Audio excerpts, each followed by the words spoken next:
Today I want to talk about how not that passion is overrated. Passion is not overrated, but it is a double-edged sword. And if you're not careful with it, you can be passionate about something and it will still ruin you. If you're not careful with it will definitely ruin you. And I want to use myself. I'm using myself as an example. There was a time when I enjoy learning. Not like there was a time, but there was a time rather when I was learning French that I would spend hours in a day learning French. I'm telling you, sometimes 12 hours and sometimes 14 hours. I was pretty much not doing anything other than learning French and speaking with people and exchanging pleasantries online and conjugating verbs and learning new idiomatic expressions in French. Speaking with people outside the country, natives, right? Trying to improve my French, and it was a beautiful experience. But and I would, if you go back, if you take me back in time, I'm definitely sure what I will be saying then would be something like, if you are passionate about something, then you should if you are passionate about something, then you should go for that fully and don't let anyone tell you otherwise. But in retrospect now, and I do feel that is to a degree stupid. If you are passionate about something, it is a good thing, but there will always be consequences for actions. If you are passionate about something and you are not financially buoyant, if you are still doing that thing, it means two things. It means that someone else is financing your passion. In my case, it was my parents, because then I would get some. Then I was in school. I was doing my first degree then, and they would give me my monthly allowance then, and I would channel everything into speaking with native speakers and not even eating. I remember then I would be hungry and then I would still practice, because it took over me. I was very mad in love with French languages in general, because I still did it with Spanish anyway. So, but my point is, it means that someone else is financing your passion, and it cushions you. You don't get to see the true consequences of your actions, of your action. If you are passionate about it, that's one thing it means. Then another thing it could mean is that you are truly mad and you are saying, to hell with the consequences. I am going to do this thing and I believe I'm going to be successful with this. And that actually works. So the way I see passion, it is like being at a juncture where the road bifurcates. You can decide to take one, and that one is all about going in full force into this thing that you love so dearly, and accruing so much volume that not becoming successful is nigh impossible. So that is one way. That is one way I see it. But then there is also a safer way, because they all have their advantages. The advantages is there is also a safer way, which is the other road, and they are both equally taken. It depends on your personality. It depends on who you are. The other road, you could decide to indulge yourself in some other activity that you don't love so much, but that the activity or the job provides you with a financial cushion. It provides you with some money that you can use now to properly finance your passion. And I believe that is completely fine, because the idea in life these days is that if you are, we all should go for what we like.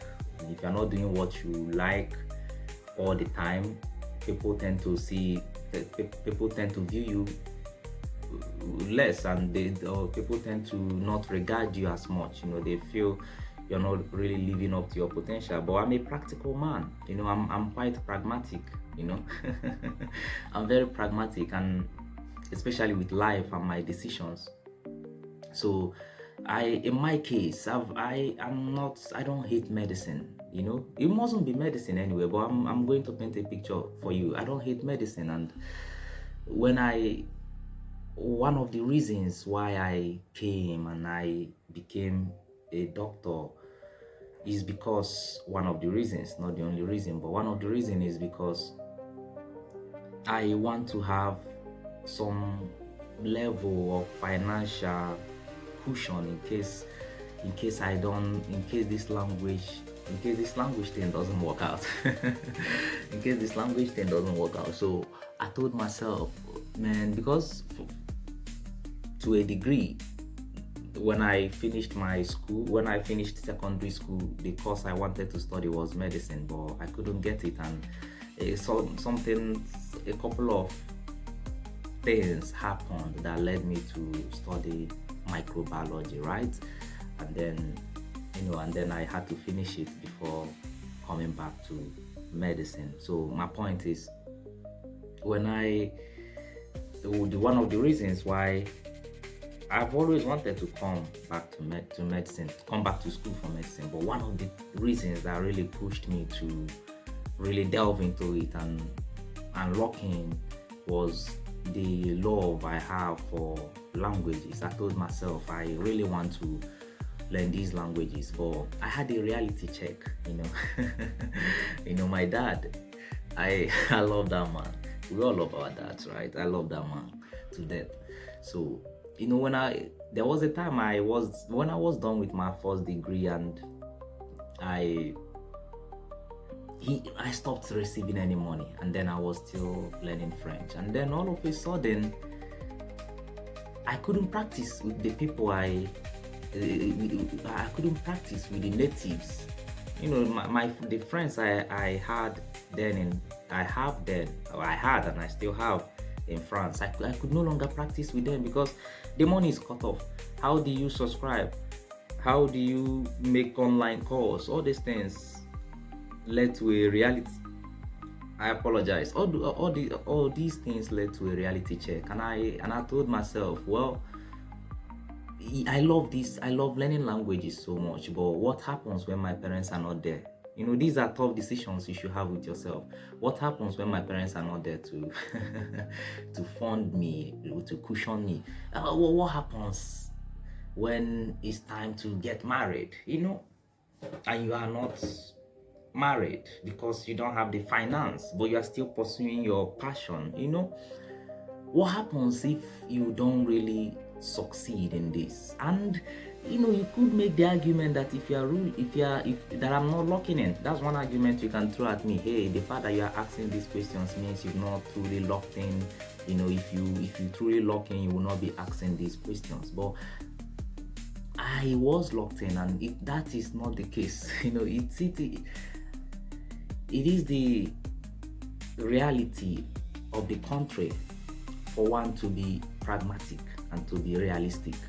You can decide to lock in all you want, however you define locking in, but when it is time to pay your bills, to pay the NEPA bill, when it is time to eat and you don't see food, resentment and frustration builds in you, and and you feel sad, and you feel angry, and you become a sad person. So I foresaw those things, and coupled with the fact that the Nigerian economy is not something to write home about, things are getting tougher. Some hard decisions had to be made. That was what I told myself, and I knew, like I said, you are at that juncture. You are at that juncture where the road bifurcates, and you can choose, and both are equally taken. Just like took the one that mitigates the risks, because I can't imagine myself being a married man, having a wife, obviously having a wife, having children, and not being able to train them, and not being able to feed them, and not being able to clothe them, to shelter them to the best of my capacity, all because of my passion.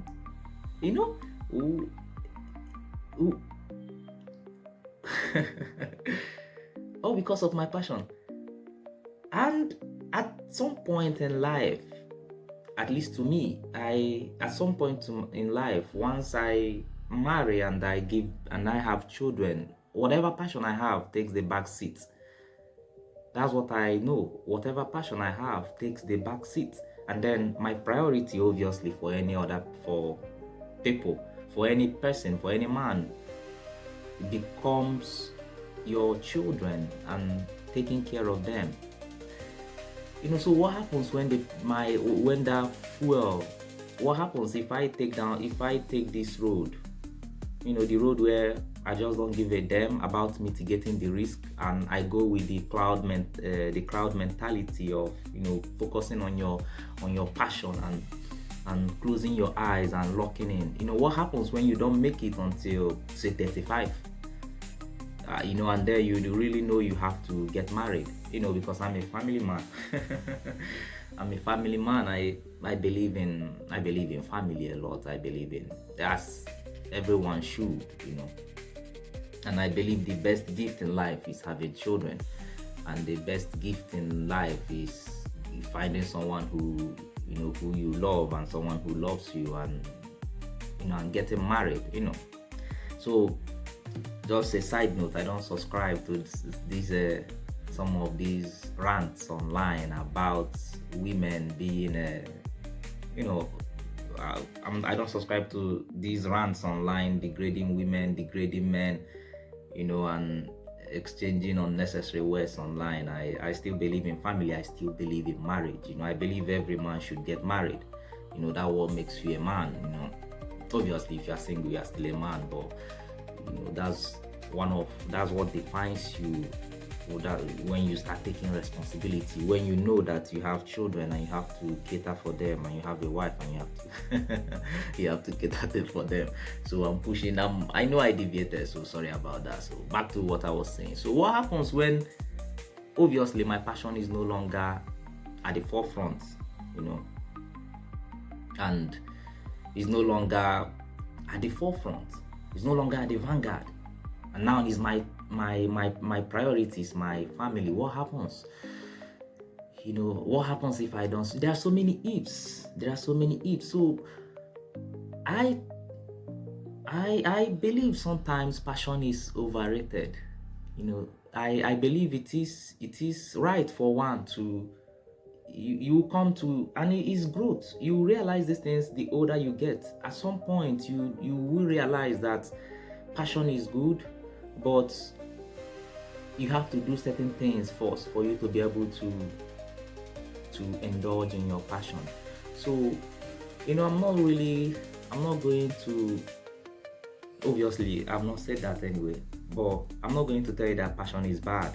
I'm just saying that you should learn how to mitigate to manage your risks. You should know how to, you should be pragmatic with certain things in life, and there is nothing more you should be more pragmatic about than your life and your future. So I guess that's that, man. That's what I that's all I have for you today. And just to finish it up with a poem, a write-up I wrote down on the 13th of February 2025. That's one of my first write-ups. I want to just read it for you so that I want to finish this video by reading it for you. I have it on my phone, so I'm going to read it off my phone. So I'm starting now. Be careful with passion. It is a double-edged sword. It is beautiful to have something that you love, that you work on for life.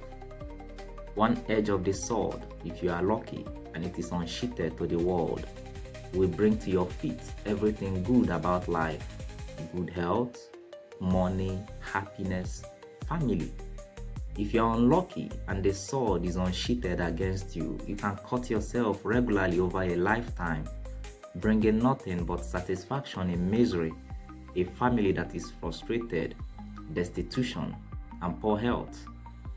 The idea of following your passion, I reckon, is not the ultimate truth.